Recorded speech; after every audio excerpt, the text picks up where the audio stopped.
What's up, beautiful people? Kirby Hasseman here, trying to deliver you just a little bit more marketing joy. And this week, I want to talk to you about some life lessons, some lessons I've had sort of on replay in my mind from thought leaders across the personal development space. These are things that when I'm frustrated, when I need a word of encouragement, these are people who I go to listen to, and then also things that I say to myself over and over again, the things that Jon Acuff would call soundtracks to encourage me, to keep me going, and I hope they do the same for you. Listen, if you're getting value out of this, please feel free to subscribe or share or rate this podcast wherever you're listening to it. It's one of the ways that we will spread the word. So let's dive into 7 of the life lessons I've got from thought leaders around the personal development space. Number 1 is life doesn't happen to you, life happens for you. I've heard of this from a couple different people, but the person who I think I first heard it from is Tony Robbins. Tony Robbins is the speaker, personal development guru extraordinaire, but the concept around this is that life doesn't happen to you, it happens for you. And in so many ways, it's really easy for us to play a victim. Whenever we're going through a challenging time, whenever things feel like they're stacked up against us, it can feel like the world is stacked against us. And I think that as you look back at your life, so many times, those hard times are what gave us the lessons that shaped us into the person that we needed to become to overcome that. So in other words, that thing wasn't happening to you, it was happening for you. It was developing you into the person you needed to become. And so I tend to say this to myself on a regular basis whenever I am dealing with something challenging. And here's the thing, I tend to be dealing with something challenging whenever I'm chasing a new and bigger goal, because I need a new and bigger version of myself to do the thing that I'm trying to do. So if you are chasing something that is difficult and you're living through a really, really difficult time, this is a great thing to say to yourself. Life isn't happening to me. It's happening for me. It's developing me into the person that I need to become. Just do one more. Mylett is the person I've learned this from. And it is about just trying to just do a little bit more than you're comfortable doing. And when you do that, you develop into a person who can expect more things. So do just one more. So if you are doing a workout plan and you have set up 10 reps, do 11. If you are running a mile, like I will tell you, this is something that I've been doing for the last several months, is like, if I'm going to run 3 miles, I'm going to run 3.1.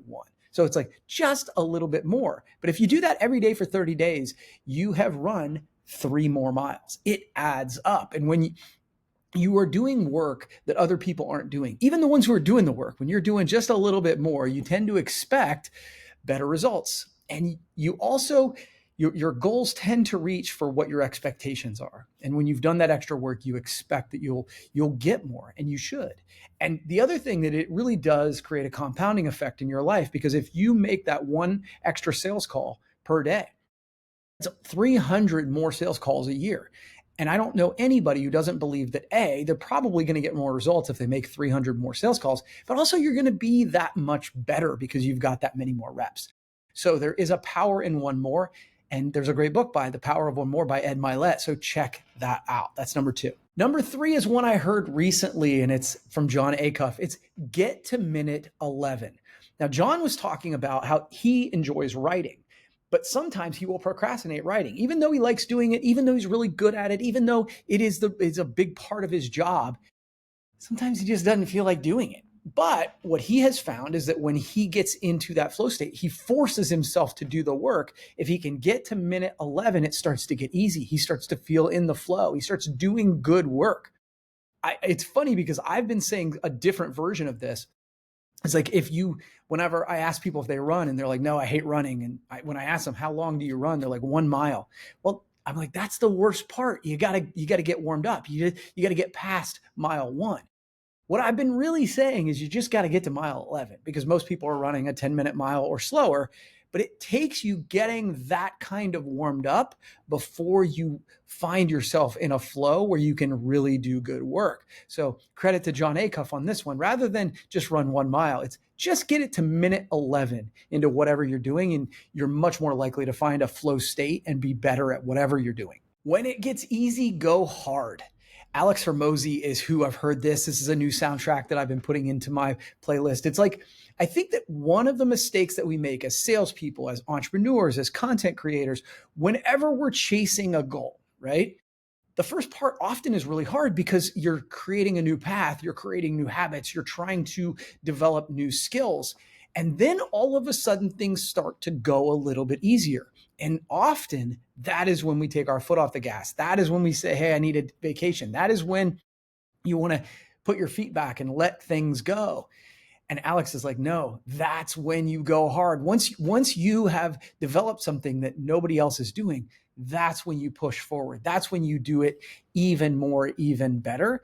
And I find that my natural tendency sometimes is once I get things rolling, I want to be like, okay, now it's time for me to sit back and have a cold beverage and take the day off. And Alex's message is when it gets easy, go hard. The next one comes from Mel Robbins. Mel Robbins is one of my favorite authors, speakers, and she's written the 5-second rule and high five habit and the let them theory, which is what everybody is apparently tattooing to their bodies now, which is great. But this one is stop waiting for motivation to take action. She has one of her first breakout pieces of the content was that you got to stop waiting to be motivated because motivation is fleeting. It sort of comes and goes. The really successful people don't wait for motivation. They take action anyway. And I've talked about this before, is the sneaky secret about this is when you consistently take action, when you have the discipline to take action on a regular basis, it actually creates motivation. Most people are waiting for motivation to take that action. The people who are disciplined take that action anyway, and that's what creates results. So from Mel Robbins, don't wait for motivation to take action. Create the discipline to do the thing every day, whether you feel like it or not. Now we're going to take a step back in time a little bit to one of my favorite books of all time, and that's 7 Habits of Highly Effective People. It's from Stephen Covey. It's just a classic on personal development and just being a better version of yourself. And there's a ton of lessons in there, but one of them that I see that's really relevant today is focus on your circle of influence, not your circle of concern. So in everybody's life, there are things that we're all concerned about. There are things that, political stuff that's going on, the economy, what other people are saying, what other people are doing, things on social media. There are concerned because we want the culture to be good. We want the environment to be good for our kids. We want our political party to be doing what they should be doing. But in many ways, there are concern, but they're not in our circle of influence. There's really very little we can do about it on a day-to-day basis. And by focusing on that circle of concern, all it does is increase your anxiety. It increases your worry. It increases your frustration, quite frankly. But when you focus on your circle of influence, and of course that circle of influence is going to be smaller, but what are the things you can do in your life to make it better? Couple things happen. Number one, your life starts to get better because you're focusing on the things that you can actually put attention toward that you can make a difference on. So that might be getting up earlier. It might be working out. It might be making those sales calls. It might doing things you have complete control over. And the great secret about this is the more you focus on your circle of influence, the bigger your circle of influence gets. So if you want a real secret hack, in my opinion, in making your life a better life, a more quality of life, but also a more productive life, it's focus on that circle of influence, not on your circle of concern. And finally, just a fun one, but it is something I do think about on a regular basis, back from Mark Twain. And the quote that I think is, I'll probably butcher this, but this is essentially what it is. It says, when you find yourself in the majority, pause and reflect. And man, that is for sure something that I've thought about here recently. Is I have always been a little bit of a contrarian. And man, whenever I find myself, man, I agree with everybody. What am I missing? I really do. When I find myself in the majority, I tend to want to pause and reflect. And let me tie this to most people. I think more and more, it's really easy to put ourselves in silos. The algorithms of social media are, if you like golf, they're going to show you golf. If you lean a certain ideological way politically, that's what it's going to show you because that's what keeps you on the platform. So it's really, really easy to find yourself in a world where everyone is saying things that you agree with, and you cannot for the life of you see the other side of any kind of argument.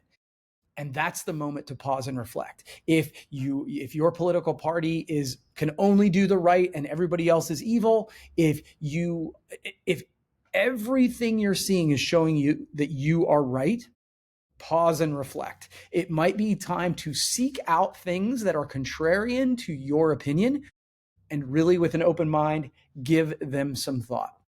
So those are 7 sort of life lessons that I think about on a regular basis from thought leaders that I think they stand the test of time. And so I hope that those have provided you just a little bit of thought, some ways for you to kind of look at it and go, okay, life doesn't just happen to me, it happens for me. And if I'm doing something, maybe I could just do one more. And if I'm starting something and I don't want to start it, I just tell myself to get to minute 11. Then when I get things rocking and rolling, when it gets easy, go hard. And as Mel Robbins would say, don't wait for motivation to take action anyway. Then focus on that circle of influence, not that circle of concern. And then finally, when I find myself in the majority, when my opinion is the same as everybody else, maybe it's time for me to pause and reflect. So again, I hope this has provided you just a little bit of value. I appreciate you coming along and listening in. If there's anything I can provide for you, any questions I can answer, any topics I can cover, please let me know. I really appreciate this. And if you are getting value from this, please feel free to subscribe or share. We'll see you next time.